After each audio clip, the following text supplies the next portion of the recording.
What's up, people? Welcome back to Chris Chats Comics. My name is Chris Gonzalez.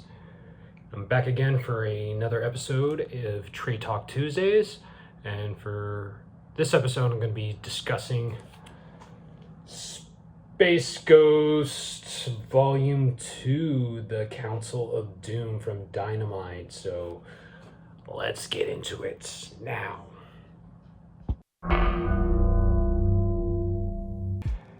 And welcome back. So Trade Talk Tuesdays is the video series where I highlight and discuss and go over one collected edition, either one that recently came out or one that's in my collection already. And it doesn't have to necessarily be a trade paperback. It could be a hardcover or whatever. But yeah, so again, for this episode, I'm going to be discussing Space Ghost Volume 2, The Council of Doom. And for those who watched the video when I discussed Volume 1 of this series, you can definitely go back and check that out. I'll leave a link for it at the end of the video, so yeah, check it out if you missed the Volume 1 discussion that I had. And yeah, so let's go ahead. Like always, I'm going to read the back excerpt. So, don't let the darkness win. So Space Ghost and his young teammates face ever greater dangers as they delve into the hidden corners of the Galactic Federation, and the painful events of the past meet the brutal events of the present, when these defenders of the innocent clash with an escalating series of foes determined to extinguish their revealing light of justice. But as they battle against the Creature King, Metalis, and a disturbingly familiar figure from the future, even more sinister forces are gathering in the shadows. Together, Space Ghost, Jan, Jace, and Blip must stand fast against the unprecedented tide of evil that is about to be unleashed, or else doom will sweep across the entire galaxy. So, yeah, again, before I dive in, I just want to say this is a great series. I really enjoyed the first trade paperback Volume 1, and once again I enjoyed Volume 2. And Volume 2, it collects Space Ghost, the issues from Space Ghost Volume 1. It collects issues 7 through 12 in the annual number 1.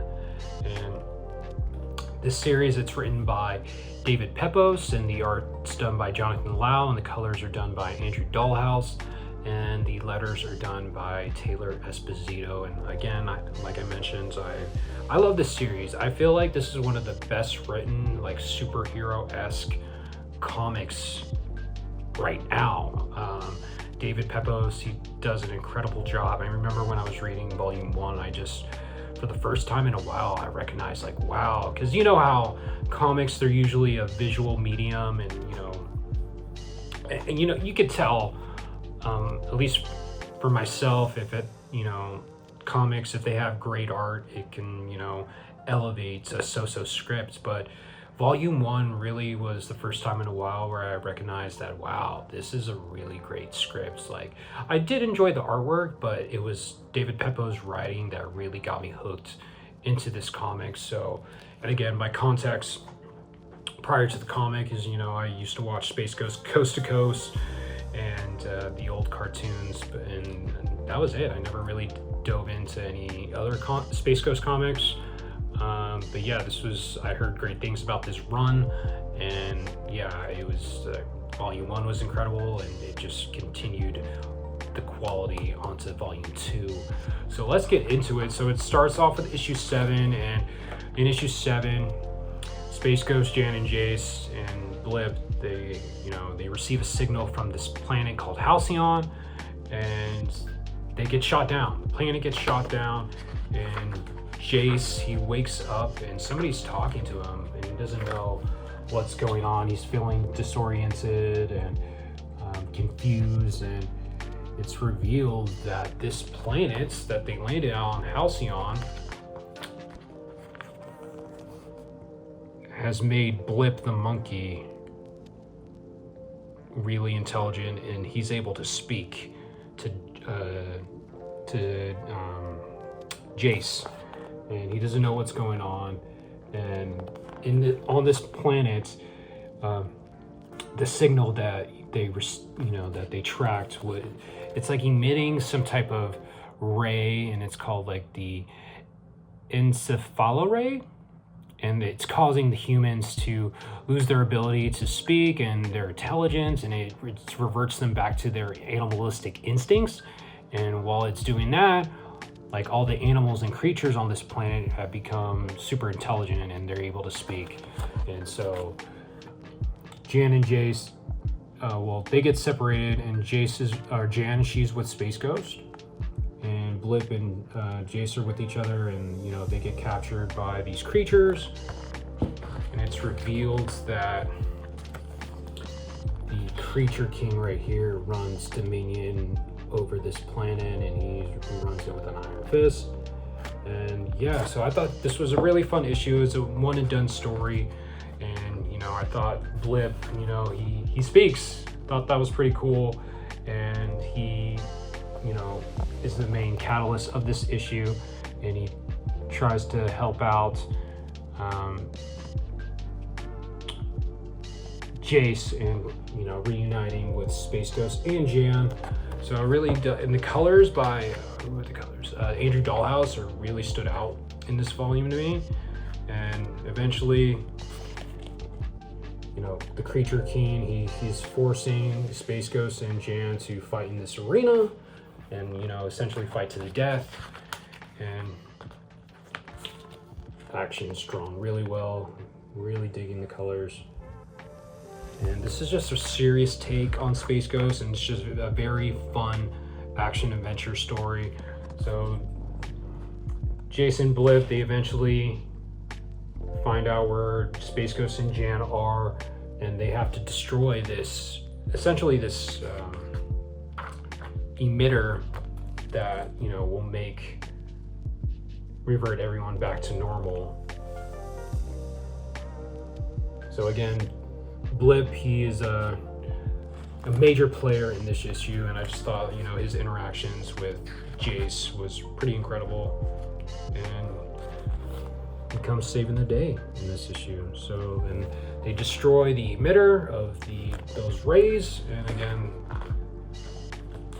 like this ray, this emitter that's on top of this fortress, they destroy it, and then they eventually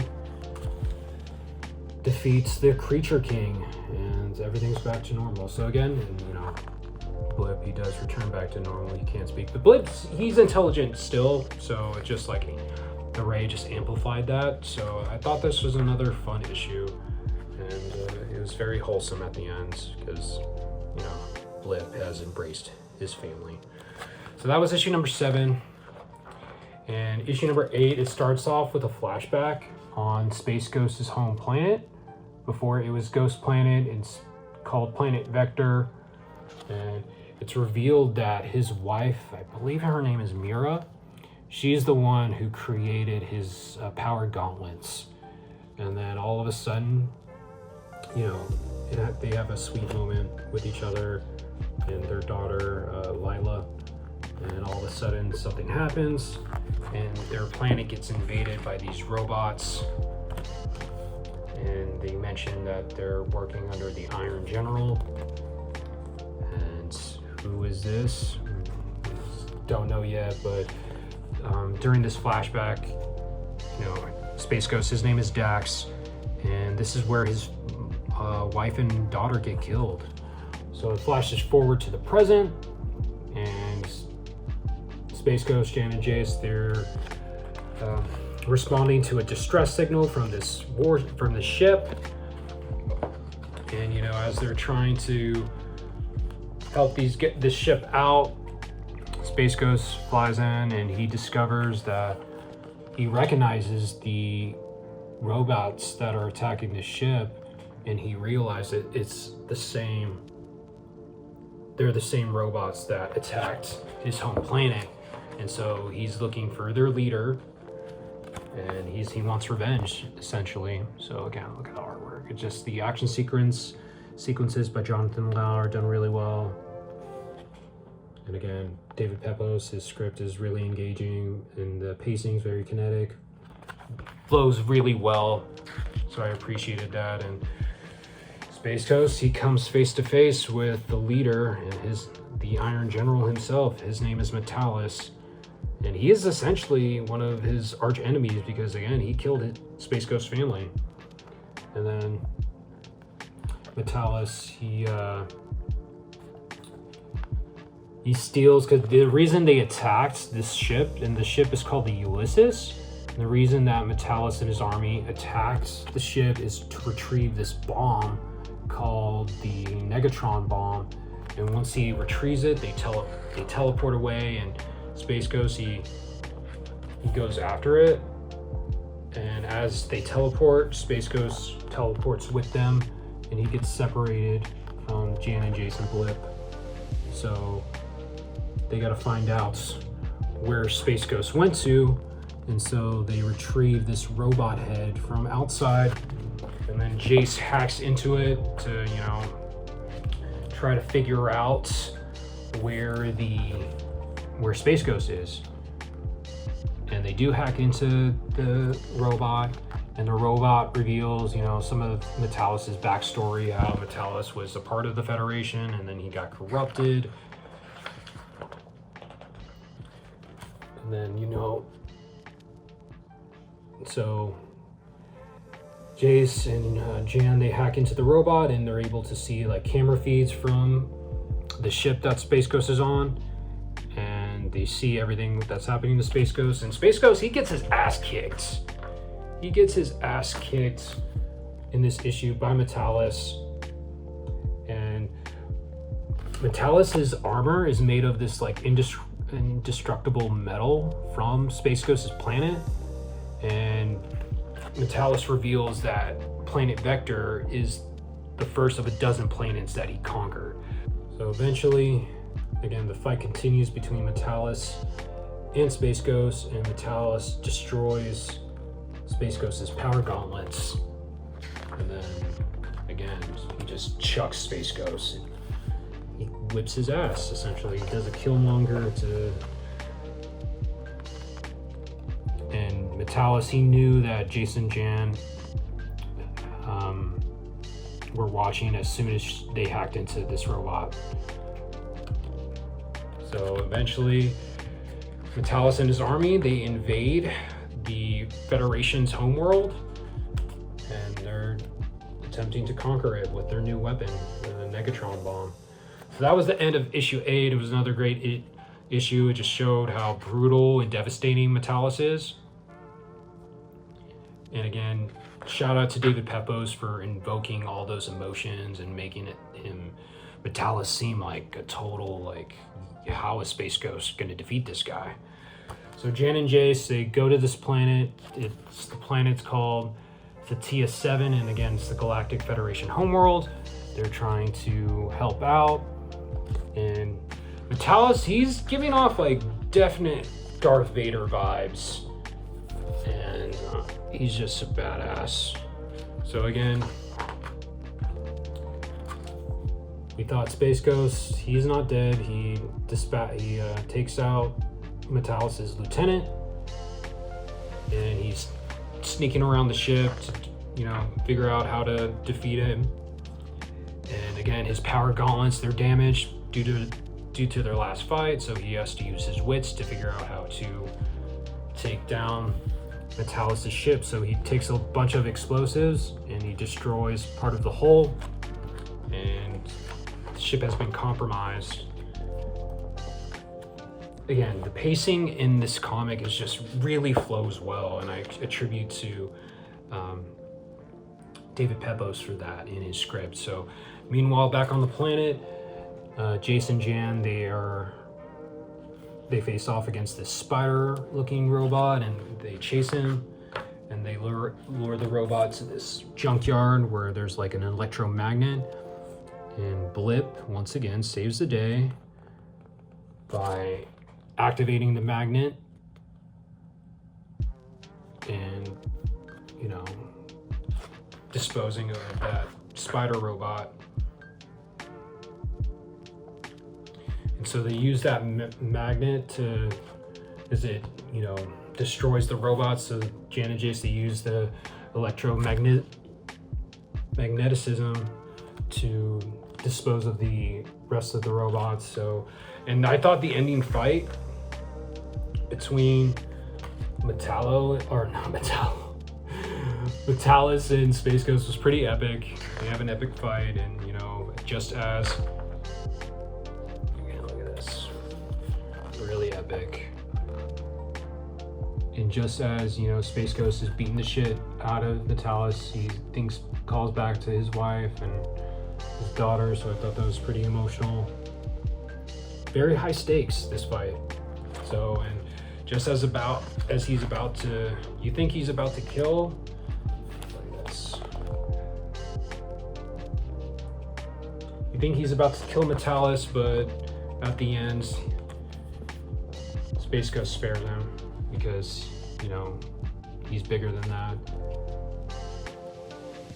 And yeah, that's where issue 9 ends, and then issue 10, there's where we start at this interstellar research platform by this black hole, and the scientist, he's working on it, and something comes out of the portal, and you can barely see, but it looks like it's Space Ghost, but wearing a different costume, and he's calling himself the Space Spectre, and he's traveled from the future, and he's looking to prevent crimes from happening by any means necessary, and that means essentially killing people. So is this a future version of Space Ghost?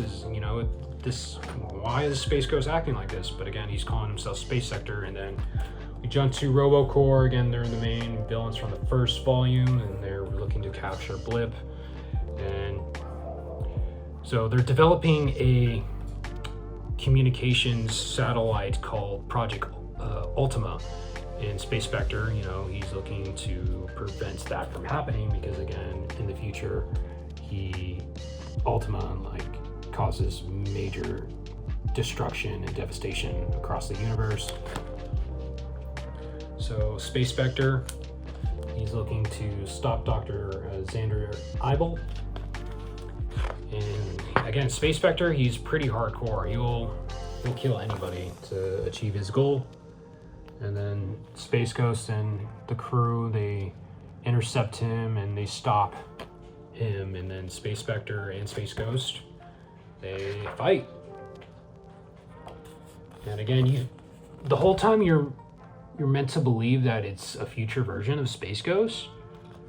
And then, because Space Spectre, he takes off his mask and he shows Space Ghost his true face. So at the time, you're still meant to believe that Space Spectre is, you know, Space Ghost. Eventually, you know, there's this one sequence where Jan, Jason, you know, Space Ghost embrace each other. I thought that was pretty heartwarming. And then it's revealed, again, they're trying to stop Space Spectre from deploying this rocket, but it's revealed, you know, as they're trying to stop Space Spectre, you know, Jan, she gets caught and she's, you know, in grave danger. And Space Ghost, he tells Space Spectre, like, hey, you gotta save Jan. Like, forget about Eibel and Project Ultima, you gotta save Jan. You're the only one who can do it. And it's revealed that Space Spectre is actually a future version of Jace. So Jace reveals that something is coming from the future, and he gets sent back to his own timeline. And then at the end, we go back to that research station near the black hole, and it's revealed that Zorak is back from the dimension he was trapped in from the first volume. And so in issue number 11, again, Zorak, he has returned and escaped from Lokar's dimension, and Dr. Eibel meets up with him, and he essentially tells Zorak, like, hey, we're gonna go kill Space Ghost. I assembled a team of all of his enemies. Are you in? And Zorak's like, pretty much, I'm in. So essentially the Legion of Doom, but it's called the Council of Doom. So after the whole events with Space Vector and the future version of Jace, Space Ghost, he's become more focused on his work and he's leaving behind Jace and Jan. And so there's kind of some division there, and Jan's contemplating on trying to have a normal life, and it's revealed that she's trying to apply for the Space Academy. And Space Ghost, he finds out and he gets upset because he feels like for all that he's done for the kids, he feels like that's a betrayal. And they get into a fight, and Jan and Jace and Blip, they end up leaving Space Ghost. And meanwhile, while Space Ghost is, he's upset, and then he gets ambushed by all the enemies. And again, he's still on the Ghost Planet. So first, the Creature King and Moltar, they ambush him. And yeah, then eventually the Widow and then Zorak join in the fray, and Brack. So they beat the shit out of Space Ghost. And the lettering by, who's the letterer? I think it's Taylor Esposito. The lettering throughout this series, or this volume in particular, was really noticeable, and it really stood out. I really appreciated that. So shout out to Taylor Esposito. Lettering really phenomenal, especially when Zorak, during his dialogue, I like the fonts. So while Space Ghost is getting his ass kicked, Jan and Jace, they have a discussion, and they're like, okay, well, we gotta make amends with Space Ghost because he did a lot for us. So they go back and they realize he's in trouble, and yeah, they try to go help him. And then as they're destroying the Ghost Planet, and their main goal is to capture Blip for Dr. Eibel, and they eventually do so. And that's essentially where issue 11 ends. So the Council of Doom, they teleport him back to the RoboCorps headquarters, and Space Ghost, he is severely wounded, and Jan and Jace have to hide from the Council of Doom, and the planet is in bad shape. It's due to what Moltar, he used this device called the seismic, what did they use? The seismic resonator. Due to him using that in his powers, the planet's core is expanding and it's going to explode. So issue 12 starts off with, we're at RoboCorps Tower, and Dr. Eibel finally gets his hands on Blip. And this is, throughout this whole series and in the first volume, that was Dr. Eibel. He's been trying to get a hold of Blip because Blip is an integral part into Dr. Eibel's plans. So it finally happens, and then we cut back to Ghost Planet. The Council of Doom, they're trying to, find Space Ghost and defeat him once and for all and just kill him. But again, Dr. Mortar, he informs them like, hey, the planet's core is going to explode in an hour. We have to get out of here. But Zorak, he's like, no, we're not leaving until we kill Space Ghost. So meanwhile, Jan and Jace are trying to help Space Ghost, and he's in bad shape. He's really wounded, and they can't get to their lab, so they take one of Space Ghost's power gauntlets, and they have to Jan has to cauterize his wounds. And before that, though, they make up with each other and make amends for having that fight earlier in the previous issue. So really fun issue, really compelling, really tension filled. And so Space Ghost, he quickly heals up from his injuries pretty fast.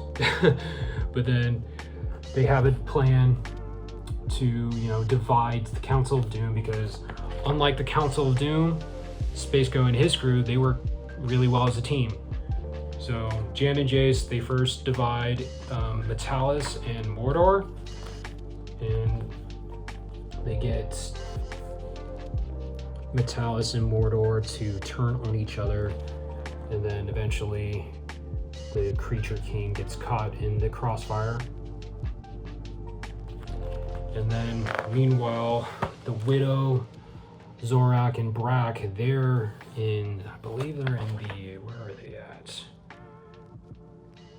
They're in Space Ghost's monitor room, and they're trying to obtain any information they can on Space Ghost and see to find him. And they pull up this video, a video cam feed of Space Ghost, and then Space Ghost, you know, again, using his wits, gets all three of them to turn on each other.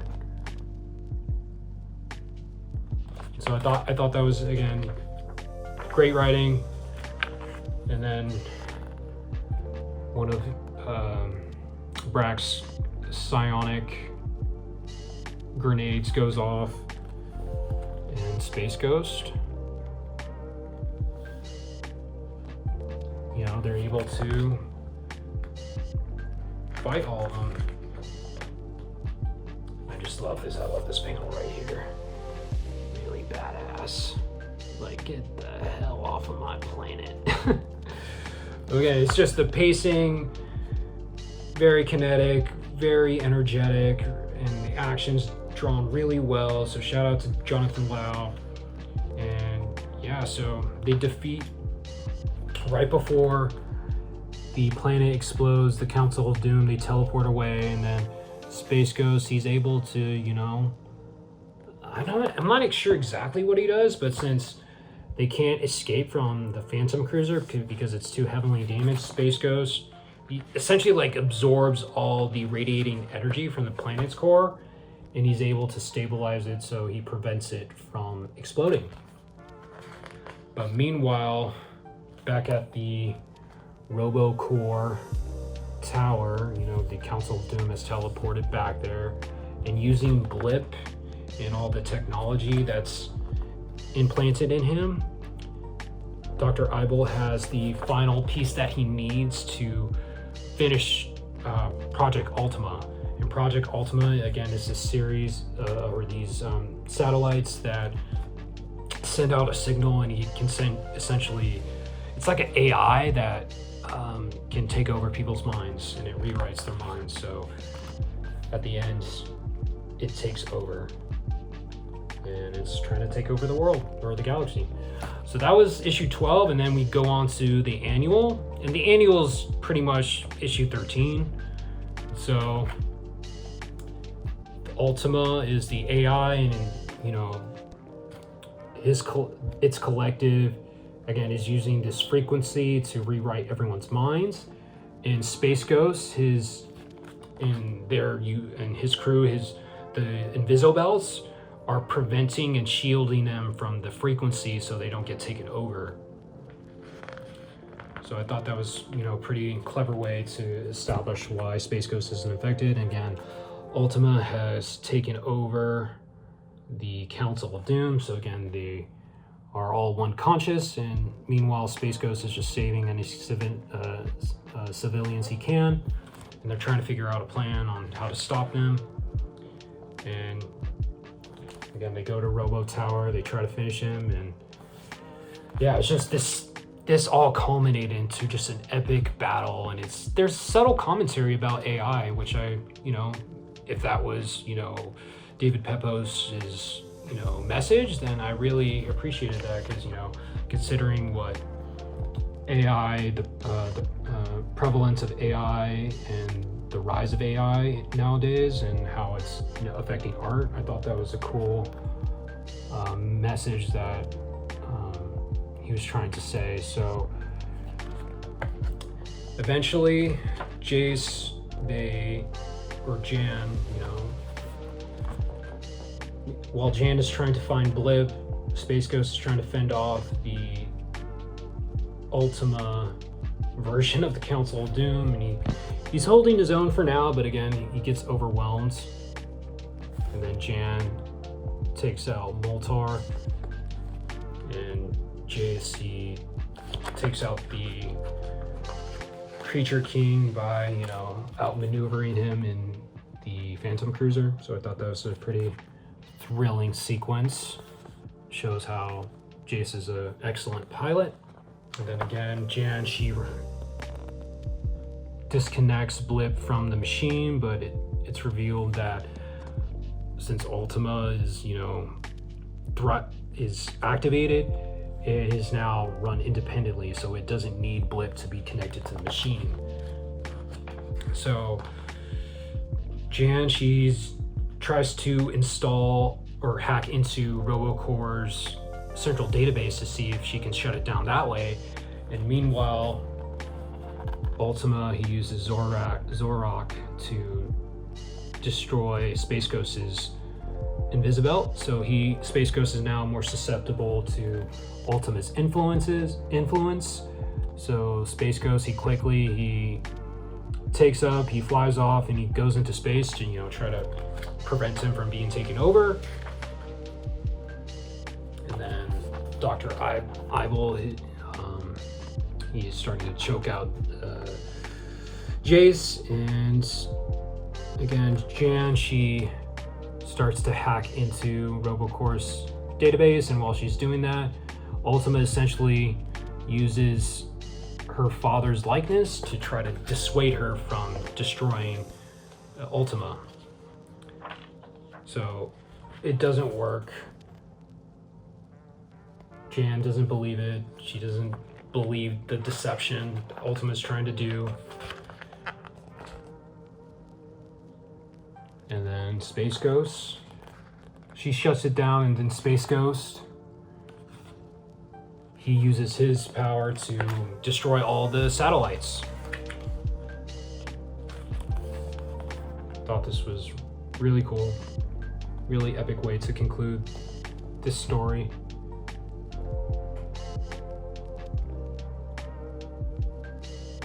And Jan, since her father had helped in creating the Project Ultima, she feels that Ultima was a part of her father's legacy. And Space Ghost, they have another heartwarming conversation, and he tells the kids hey, I might not have known your father, but I know he would have been proud of you.